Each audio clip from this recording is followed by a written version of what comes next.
Hey guys, so this month I actually didn't realize this until just a couple days ago, but May is Mental Health Awareness Month, and personally I am an advocate for mental health and being more aware of mental health.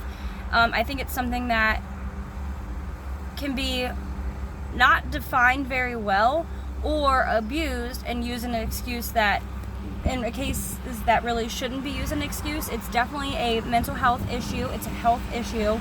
And a lot of people I think there's a lot of assumptions about it. And because of the way people abuse it, it gets a really bad rap. So what I want to talk about is, first I want to define, to me, in my opinion, I'm not a psychologist, just someone from experience, what to me anxiety, depression, suicide, what that means to me, because I feel like, again, the definition gets abused and twisted and misconceived. So to me, depression is, yes, like as you see it, like laying in bed and not wanting to do anything and not being happy, but it also comes down to like those people that want to be happy, like they're really striving to be happy, and one little thing can set them off. And when I say set them off, I don't mean like in an angry way, but like it can just take them back, trigger them to something that they just can't pull themselves out of. And, especially if you have really high anxiety, there are people out there that have anxiety that are in their head constantly. So when they mess up one thing, that might be a very, very, very small thing to a lot of people. When they mess up one thing, they feel like their whole world is against them, or that their whole world would be better without them here. And then that's what leads us to suicide. It's not a selfish act, in my opinion, but suicide, what it comes down to, it might look selfish from the outside perspective, but to that person who is facing depression and anxiety and considering suicide, they truly believe that the world will be a better place without them. And as a whole, especially, in my personal experience, like if you're depressed, anxiety, and suicidal, you don't really put it out there. One, because you don't want to be a burden to somebody else and bring them down. Two, you don't think that you're worthy enough to really talk to anybody about it. And three, you feel really alone. Like you feel really, really, really alone. So to me, depression is just feeling like there is no up. Like you were at the bottom, no matter what you do, you can't pull yourself out of it. You can't find that reset. You just keep getting hit hard after hard after hard. And I don't mean like it's just like you're broke and you don't know how to get it out, but like it could be broke that triggers you, but there's something way deeper that puts you in that depression. And then of course, like anxiety, it's just a matter of like overthinking everything. And yes, it's easy to say, well, don't overthink that, just do what you want. But when you have really high anxiety, you can't, like you're constantly overthinking everything. What is that person thinking about me? Is this? Like, I know people, even myself, I can have anxiety sometimes where a cop pulls behind me and I literally am like, crap, did I do something wrong? Like, not their lights on, they're just behind me, ironically. And I freak out. Or, and then it just leads to like, it could be suicidal thoughts. Like you just consider that the world is better without you. And I'm here to tell you that it's not. So for those of you that maybe haven't been with high anxiety or haven't felt depression or suicide or whatever, just know that it is something that's out there. So if you haven't experienced it, you don't really know. So don't try to, define it for somebody else or tell them that their feelings like, oh, you shouldn't be feeling that way or life's gonna be okay, because to them they really don't see that other side, especially when you're in that depression like mindset.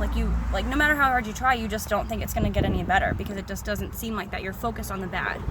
And it's just a matter of understanding that we all have a story. Like we all have something that has happened to us. It might not be as worse as the next person, but it might be worse than the person beside us. Like it's just, we all have a story, and it's a matter of like telling our stories, because no matter who we are or how we feel or what we look like or what we do, no one wants to be alone. Even the people that say they want to be alone, they want to be alone with the people that also feel like they're alone. No one wants to be alone. So it's just a matter of understanding, in my opinion, that everyone has a story. It's a matter of stop tearing everyone down. Yes, we all have opinions. Yes. And I'm speaking for myself here. I don't like to tear people down. I like when people tear me down, but I can be someone that tears people down, because we're always so quick to judge, because it's a defense mechanism. I know for me, I get judgy to be defensive. I'd rather know that I'm judging you before you're judging me, because I know you have reasons to judge me because I'm different. And it's just a matter of, we're all different. We all have our stories. We all have our opinions, and that's okay. So stop tearing each other apart. And then those of you that are feeling the anxiety, are feeling depressed or suicidal, the one thing I can recommend to you, and I don't necessarily mean like you have to go to a counselor, nothing against counselors, I just know that for some people that doesn't work. And this is the one good thing that I think social media is good for, but you're not alone. And that's the first thing to it. You're not the first person to feel this way or have reasons to feel this way or whatever. One, you're not alone. Two, dig deeper, in my opinion, as to what's really triggering you. Like, what happened to you as a child? What is it? Okay, so yes, you're upset because maybe you're broke. And let me remind you, broke is a choice, poor is a condition, both of which we can fix. So maybe it's not being broke, but it's something about like feeling like you can't support your family. And then where does that derive from? So for really dig deep into, okay, what is it coming from? Because the minute that you become aware that you're depressed and you're not fully happy, and you figure out why, it changes your whole world, because then you're more aware of it, and you can, that minute that you feel like you're going in that depressed mode, you can find a way to reset it.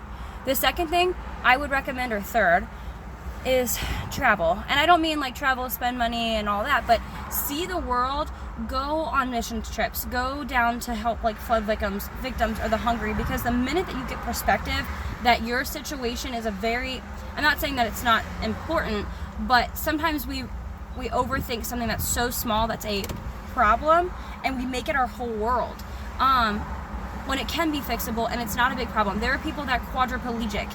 There are people who have, I drove to Nebraska. We drove to Nebraska, and these people's homes are in the middle of water. They can't get to them. They lost literally their whole life. Like, they don't have a roof over their heads because it's in the middle of water.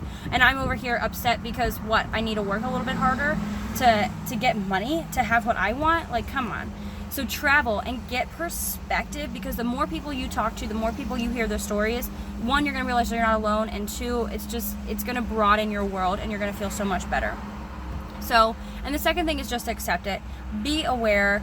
I know I already mentioned this, but and I keep counting backwards, but just be aware. Acknowledge it when you're in that mindset, and find a way to reset. What makes you happy? Is it the beach? Is it dogs? Is it whatever? Is it being off social media? You know what I mean? Like, whatever it is, find that reset and get to that point quickly, and then pick up the next day, and let's be better. Journal. Really journaling, whether you want to journal to God or journal to yourself or journal to whoever, just write it down. Like, how was I feeling? How can I fix it? That kind of thing. Just talk, love more, and let's just be happy. So keep aware of mental health. It is a thing. It is definitely out there, and we just have to love each other more and know that we all have a story and hear those stories.